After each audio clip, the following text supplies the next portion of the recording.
आणि जसजसं आम्ही इथे प्रवेश केला आणि ह्या आमच्या भगिनी आणि बंधूंना भेटलो, खरोखर काहीतरी हृदयाला काहीतरी स्पर्शून गेलं आणि अंतःकरणात एक प्रकारची कालवाकालन सुरू आहे. प्रभू परमेश्वर, हा ख्रिसमसचा सीझन आहे आणि ख्रिसमस म्हणजे शांतीचा, प्रेमाचा, क्षमेचा आणि आनंदाचा व इतरांची काळजी घेण्याचा सण आहे. आणि याच सणाच्या जणू काही पार्श्वभूमीवर आम्ही इथं पदार्पण केलेलं आहे आणि आमच्या हा आनंद आम्ही या सगळ्यांसमवेत वाटू इच्छित आहोत. आम्हाला खूप बरं वाटतं.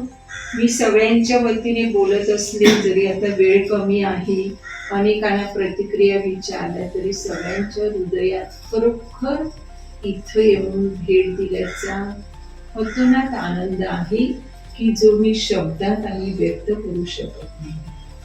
परमेश्वराने जर माझा मला इथं पाठवलेला आहे आणि या आमच्या बंधू भगिनींना भेटून त्यांच्यासाठी प्रार्थना आमच्या निजनच्या ग्रुपमध्ये आम्ही नियमित करू असं मी वचन देते.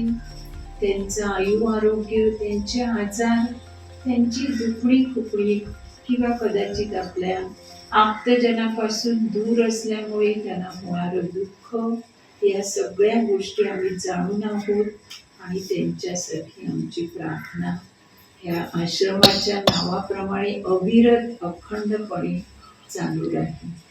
प्रभू परमेश्वर, त्यांच्यावर तुझ्या कृपेचा भरपूर वर्षाव कर.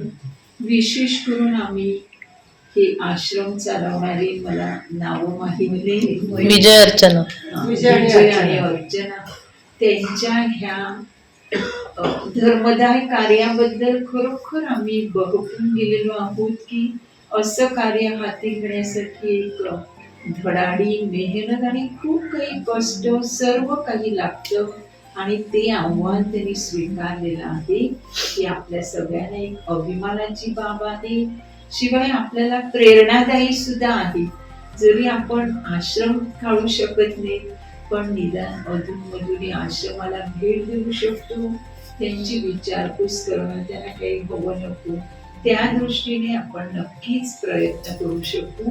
त्या दोघांनी जे शिवधनुष्य उचललेलं आहे ते अखेरपर्यंत पेरण्यास प्रभूने त्यांना शक्ती द्यावी, सामर्थ्य द्यावी.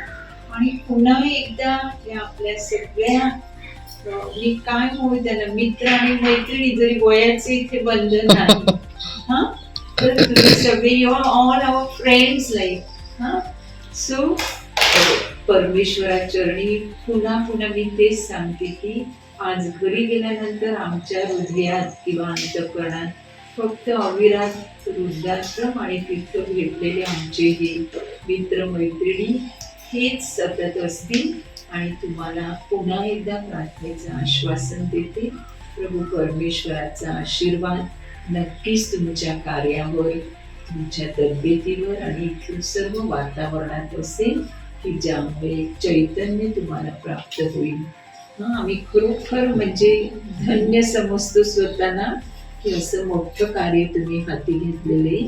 तुम्हाला पण आमच्या ग्रुपतर्फे खूप खूप शुभेच्छा. धन्यवाद. धन्यवाद.